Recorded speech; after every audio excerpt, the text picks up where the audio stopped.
શ્રી ગણેશાય નમઃ. મિત્રો, આપ જોઈ રહ્યા છો યુટ્યુબ આપણી ચેનલ આવો સત્સંગમાં આપ સૌનું સ્વાગત છે. મિત્રો, અત્યારે પુરુષોત્તમ માસ ચાલી રહ્યો છે, ત્યારે અધિક પુણ્ય પ્રાપ્ત કરવા માટે આપણે સાંભળી રહ્યા છીએ શ્રી પુરુષોત્તમ માસના મહાત્મ્યની કથા અને આજની કથા વાર્તા. આજે છે પુરુષોત્તમ માસનો 25મો દિવસ. આજે છે પુરુષોત્તમ મહાત્મ્ય કથા વ્રત ઉદ્યાપન વિધિ, એટલે કે પુરુષોત્તમ માસના પારણા વિશે. અને આજની કથા છે ધનબાઈ મનબાઈની કથા તથા સંકીર્તન પણ સાંભળીશું. જો આપને આ વિડીયો પસંદ આવે તો લાઈક કરજો, શેર કરજો. આપ આ ચેનલ પહેલી વખત જોઈ રહ્યા છો તો સબસ્ક્રાઈબ કરી લેજો, જેથી આવનારા વિડીયોની માહિતી આપ સુધી તુરંત પહોંચી શકે. ધન્યવાદ. શ્રી કૃષ્ણાય વાસુદેવાય હરિએ પરમાત્મને પ્રણત ક્લેશ નાશાય ગોવિંદાય નમો નમઃ. બોલો પુરુષોત્તમ પ્યારા ભગવાન શ્રી કૃષ્ણની જય. મિત્રો, 3 વર્ષે આવતો અધિક માસ, જેને પુરુષોત્તમ માસ કહેવાય છે, આ માસમાં સ્નાન, દાન, જપનો મહિમા તો છે જ, સાથે જ ભગવાનની નજીક રહેવાનો મોકો મળે છે. પુરુષોત્તમ માસ કે જે પુરુષોત્તમ ભગવાન શ્રી કૃષ્ણનું જ નામ છે. આ પુરુષોત્તમ માસનું નામ ભગવાન શ્રી કૃષ્ણ ઉપરથી છે. પ્રભુએ જ આ માસને પોતાનો કર્યો છે. એટલા માટે જ આ માસનું મહત્ત્વ બીજા માસ કરતાં વધી જાય છે. અને 3 વર્ષે આવે છે, એટલા માટે જે કાંઈ આપણે જાણે અજાણે થયેલા પાપ કર્મ છે તે ધોવાનો સમય પણ છે. ભગવાનનું નામ જપ કરીને, ભગવાનની સેવા કરીને, કાંઠા ગોર્યમાની પૂજા વિધિ કરીને તથા દાન પુણ્ય કરીને નિત્ય આપણે પુરુષોત્તમ માસની કથા મહાત્મ્ય પણ સાંભળીએ છીએ. આવો આપણે આજે સાંભળીએ પુરુષોત્તમ માસના અધિક માસના 25મા દિવસે 25મા મહાત્મ્યની કથા વ્રત ઉદ્યાપન વિધિ. બોલો ભગવાન શ્રી કૃષ્ણની જય.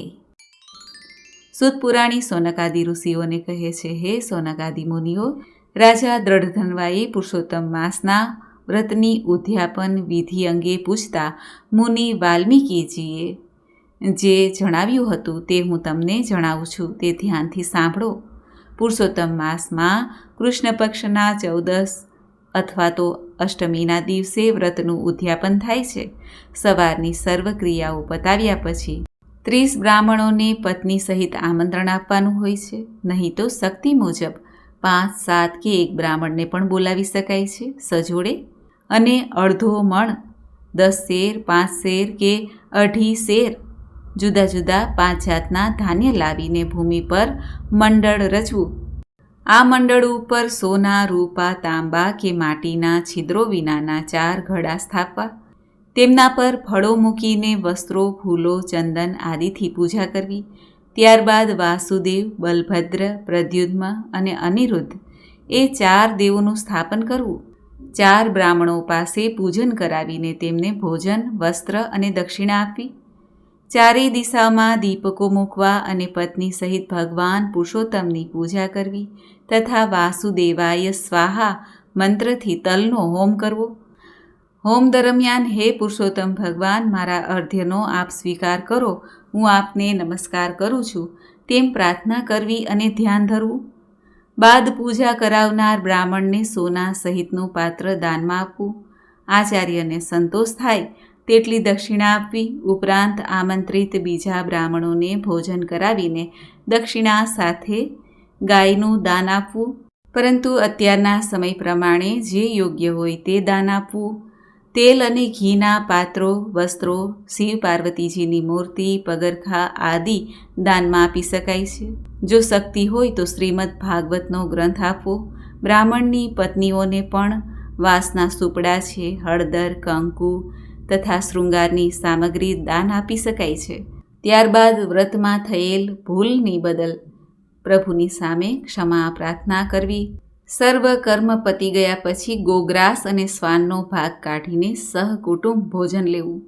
વ્રત કરનારે વ્રતના છેલ્લા દિવસે રાત્રે જાગરણ કરીને ભગવાનનું સંકીર્તન કરવું.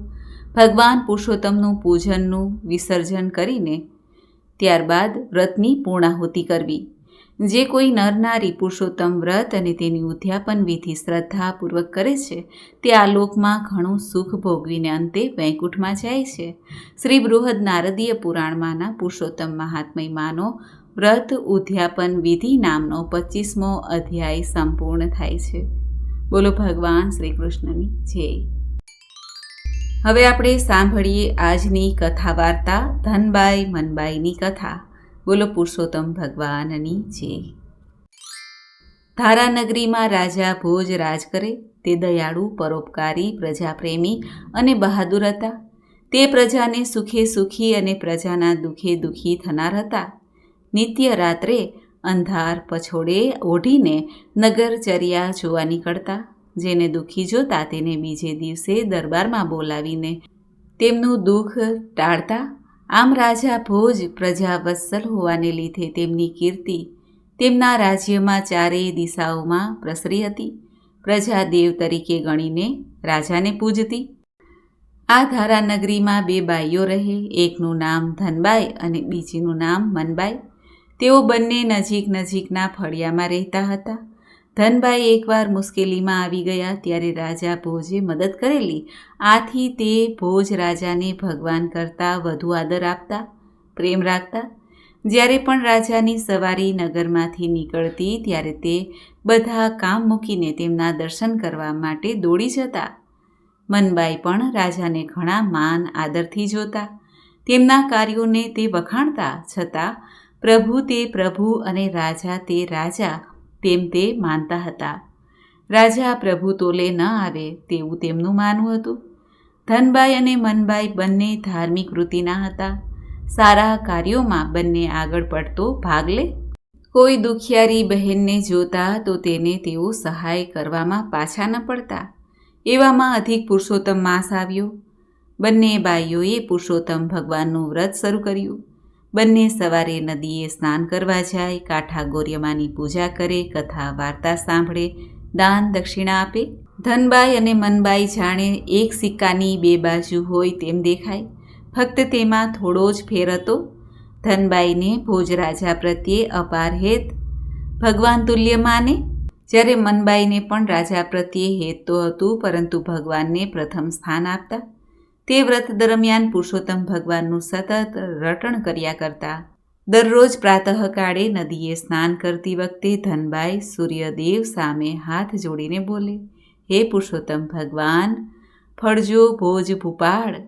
જ્યારે મનબાઈ હાથ જોડીને સૂર્યનારાયણ દેવને પ્રાર્થના કરે, હે પ્રભુ, ફળજો નંદ ગોપાળ.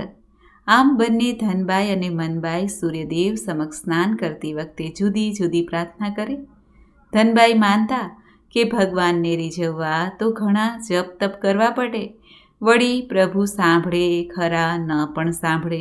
જ્યારે રાજા તો તરત રીઝી જાય છે, કેમ કે તે તો હાજરા હજુર હોવાથી તરત ફળશે. રોજ આ પ્રમાણે ચાલે છે. એકવાર રાજાની દાસીએ આ પ્રાર્થના સાંભળી. એણે જઈને રાણીબા મારફત આ વાત રાજાને પહોંચાડી. રાજાએ વેશ પલટો કરીને વાત સાચી છે કે ખોટી એ જાણી લીધું. ભોજ રાજાના મનમાં થયું, મારું નામ લઈને જે પ્રાર્થના કરે છે તે બાઈની 7 પેઢી સુધીના દરિદ્રતા દૂર કરું તો જ હું રાજા ભોજ સાચો. પુરુષોત્તમ માસ પૂરો થતાં રાજા ભોજે ધનબાઈને સિપાહી મોકલીને પોતાના દરબારમાં બોલાવ્યા. રાજા ભોજનું તેડું આવતા જ ધનબાઈ તો રાજી થઈ ગયા. તેને થયું કે રાજા ભોજ મને ન્યાલ કરી દેશે. તે તો હોશે તૈયાર થઈને રાજ દરબારમાં પહોંચી ગયા. રાજાએ અડધા મણનું એક કોળું તેને ભેટ આપ્યું. તે કોળું લઈને ધનબાઈ ઘર તરફ પાછા વળ્યા. ધનબાઈ મનમાં વિચારવા લાગ્યા કે હું આખો પુરુષોત્તમ માસ દરમિયાન ફળજો ભોજ ભૂપાળ કહેતી રહી. ત્યારે છેવટે ભોજરાજાએ મને અડધા મણનું કોળું આપ્યું. મારા મનમાં તો હતું કે મને પુષ્કળ સોના મહોરો આપશે. હવે આ અડધા મણના 8 આનાના કોળાને હું શું કરું? તે તો સીધા કાછિયાના દુકાને ગયા. 8 આનામાં કોળું વેચી દીધું. મનમાં અસંતોષ સાથે ઘેરે આવ્યા. આ બાજુ પુરુષોત્તમ માસ પૂરો થતાં મનબાઈએ બ્રાહ્મણને જમાડવાનું નક્કી કર્યું. તે બજારમાં શાક લેવા ગયા. તેની નજર પેલા અડધા મણના કોળા ઉપર પડી. 12 આનામાં તે વેપારી પાસેથી ખરીદીને ઘેરે લાવ્યા. તેણે બધા બ્રાહ્મણોને નોતરા દઈ દીધા હતા અને સાંજે બધા જમવા આવવાના હતા. એટલે તેણે રસોઈની તૈયારી કરવા માંડી. કોળું સમારવા માંડ્યું તો અંદરથી ખડીંગ ખડીંગ કરતી સોના મહોરો નીચે પડવા માંડી. મનબાઈ વિસ્મયથી આ જોઈ રહ્યા. તેના પગ આગળ 125 સોના મહોરોનો ઢગલો થઈ ગયો હતો. મનબાઈ સમજી ગયા કે આ પુરુષોત્તમ ભગવાનની કૃપાનું ફળ છે. તેણે તો 5 બ્રાહ્મણોને જમાડવાના નોતરા આપ્યા હતા. હવે દ્રવ્ય હાથમાં આવતા તાબડતોબ 25 બ્રાહ્મણોને આમંત્રણ આપી દીધું અને પોતાને ત્યાં જમવા નોતર્યા. તેણે તો તડામાર તૈયારી કરીને સાંજના 25 બ્રાહ્મણોને જમાડીને સારી એવી દક્ષિણા પણ આપી. બ્રાહ્મણો તો મનબાઈની જય બોલાવતા બોલાવતા પોતપોતાના ઘેરે ગયા. રાજા ભોજને પોતાના ગુપ્તચર દ્વારા જાણવા મળ્યું કે આજે તો મનબાઈની જય બોલાય છે. રાજાને મનમાં થયું કે આજે તો ધનબાઈની જય બોલાવી જોઈ, એના બદલે મનબાઈની જય કેમ બોલાય છે? કેમ કે તેમણે તો ધનબાઈને 125 સોના મહોરો ગઈકાલે જ આપી હતી. રાજાએ ધનબાઈને દરબારમાં બોલાવીને કોળાનું શું કર્યું તે પૂછ્યું. ધનબાઈએ જણાવ્યું, મહારાજ, તમે આપેલ મોટા કોળાને મારે શું કરવું? તેથી કરીને મેં કાછિયાને 8 આનામાં વેચી દીધું. રાજાને આ વાત જાણીને પસ્તાવો થયો. તેમણે સિપાહી મારફત કાછિયાને દરબારમાં બોલાવ્યા. કાછિયાને કોળા બાબતમાં પૂછતા તેણે જણાવ્યું કે કોળું મનબાઈ મારી પાસેથી લઈ ગયા 12 આનામાં. રાજાએ મનબાઈને દરબારમાં તેડાવીને કોળા અંગે પૂછપરછ કરી ત્યારે મનબાઈએ કહ્યું, મહારાજ, મેં પુરુષોત્તમ માસનું વ્રત કર્યું હતું. પુરુષોત્તમ માસ પૂરો થતાં મારે બ્રાહ્મણોને જમાડવાના હતા. તેથી કોળું લાવીને મેં શાક કર્યું. ત્યારે ભોજરાજાએ પૂછ્યું, એ કોળામાંથી કંઈ નીકળ્યું હતું? ત્યારે મનબાઈ બોલ્યા, હા મહારાજ, તે કોળામાંથી 125 સોના મહોરો નીકળી હતી. તેમાંથી મેં 25 બ્રાહ્મણોને જમાડ્યા હતા. ત્યારે રાજાએ કહ્યું, તો 125 સોના મહોરો કાછિયાને આપવા શા માટે ન ગયા? તમારી ફરજ હતી કે કાછિયાને તે આપી દેવી જોઈએ. ત્યારે મનબાઈ બોલ્યા, હે રાજન, તે સોના મહોરો કાંઈ કાછિયાની ન હતી. જો તેને ખબર હોત તો શું તે કોળામાં 125 સોના મહોરો છે એ મને વેચેત? જો હું આ કરવા જાત તો સોના મહોરો ખોટા મનુષ્યના હાથમાં આવી જાત. મેં પુરુષોત્તમ ભગવાનની કૃપાનું ફળ માનીને એ વાત કોઈને ન કરી. રાજા ભોજના અંતરચક્ષુ ખુલી ગયા. તે મનમાં વિચારવા લાગ્યા કે મનુષ્ય કોઈને ગમે તેટલું આપવા ધારે, પરંતુ ભગવાનની ઈચ્છા ન હોય તો તેને કંઈ મળતું નથી. સાચો ફળ દેનાર તો ઈશ્વર છે. હું તો ભગવાનનો પામર સેવક છું. છેવટે ભોજ રાજા બોલ્યા, હે ધનબાઈ, હે મનબાઈ, હે કાછિયા, હે દરબારીઓ, તમે આજે પ્રત્યક્ષ જુઓ છો કે ધનબાઈને 125 સોના મહોરો બક્ષિસમાં આપી હતી અને માન્યું કે ધનબાઈએ મારી ભક્તિ કરી એટલે મેં તેને ન્યાલ કરી દીધી. પણ જુઓ, રાજાઓના રાજા ભગવાનને જેણે પૂજ્યા, ભજ્યા, ભક્તિ કરી, તેને તેઓ સંકટ સમયે કે ઉદારતાથી ન્યાલ કરી દે છે. એટલે હું તમને કહું છું કે મને ભજવા કરતાં મારા નાથને ભજો, તેમાં જ તમારું કલ્યાણ સમાયેલું છે. રાજાની વાત દરેકના દિલમાં ઠસી ગઈ. બધાએ રાજાની વાતને સાચી માનીને ધન્યવાદ આપ્યો. ત્યારથી ધનબાઈ સમજી ગયા કે ભોજ રાજા તે રાજા છે. રાજાઓના રાજા ભગવાનનું શરણું લેવામાં આપણું કલ્યાણ છે. બીજો પુરુષોત્તમ માસ આવ્યો ત્યારે ધનબાઈએ પૂર્ણ શ્રદ્ધા ભક્તિ સાથે પુરુષોત્તમ ભગવાનને પૂજ્યા. પુરુષોત્તમ ભગવાનની કૃપાથી તેનું દારિદ્ર્ય ટળી ગયું. હે પુરુષોત્તમ ભગવાન, જેવા તમે મનબાઈને ફળ્યા તેવા આપનું વ્રત કરનાર, કથા કહેનાર, કથા સાંભળનાર સૌને ફળજો. બોલો પુરુષોત્તમ રાયની જય. મિત્રો, તો આપણે સાંભળ્યો પુરુષોત્તમ માસનો 25મો અધ્યાય, 25મા મહાત્મ્યની કથા વાર્તા. મને આશા છે કે આપને આ વિડીયો જરૂર પસંદ આવ્યો હશે. હવે આપણે સાંભળીએ આજનું સંકીર્તન. બોલો ભગવાન શ્રી કૃષ્ણની જય. દીનાનાથ ગોપીનાનાથ પ્રભુ ગુણવંતા છો ગિરધારી, ગજની વાહરે ચડ્યા સાંભળા કરી ગરુડ પરસવારી. પીળા પિતાંબર પહેર્યા પાતાળે, કાને કુંડળ ઝળકે છે, ગળે ગુંજની માળા બિરાજે, નથનું મોતી લટકે છે, માથે મનોહર મુકુટ ધર્યો, વળી કૌશિક હિરલો ઝળકે છે, હાથે સુદર્શન ચક્ર ધર્યું, વળી મોહન મુખડું મલકે છે. પાસે આવીને ઊભા લક્ષ્મીજી, પ્રભુ ક્યાં કરી તમે તૈયારી? ઓ ચિંતા ના થયા ધીરા, ચિત ચિંતા મુજને ભારી. કહે મુરારી સુણો ને નારી, સેવા મારી કરી સારી. કમળ પુષ્પ લઈ મુજને ચડાવ્યા, સેવક સંકટમાં ભારી. સાગર તીરે ઊભા સાંભળા, રુદન કરે હસ્તી નારી.